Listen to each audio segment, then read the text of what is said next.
আজকে দেখাবো থেতলানো চালতার আচার। এই জন্য লাগছে টমেটো কুচি, তেঁতুল, শুকনো মরিচ, কাঁচামরিচ, ধনিয়া পাতা বাটা ও সরিষা বাটা।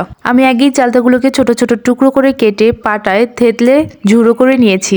এবার চালতাগুলোকে ভালোভাবে মথে নিব। যারা আপনারা আমার চ্যানেলটিকে এখনো সাবস্ক্রাইব করেননি তারা অবশ্যই সাবস্ক্রাইব করবেন এবং এই ভিডিওটি যদি ভালো লেগে থাকে তাহলে লাইক দিয়ে কমেন্টের মাধ্যমে আমাকে জানাবেন। চালতাগুলো ভালোভাবে মথে নেওয়া হয়ে গেছে। এবার চালতার ভিতরে টমেটো কুচি ও তেঁতুল দিয়ে আবার কিছুক্ষণ মথে নিব। এই থেতলানো চালতার আচারটা যতটা মথে নেবেন ততটাই মজা হবে। কাঁচামরিচ, শুকনো মরিচ ও ধনিয়া পাতা বাটাটা আমি শেষে দেবো যেহেতু ওখানে মরিচ আছে। দিয়ে দিচ্ছি সরিষা বাটা, পরিমাণ মতো নুন ও চিনি।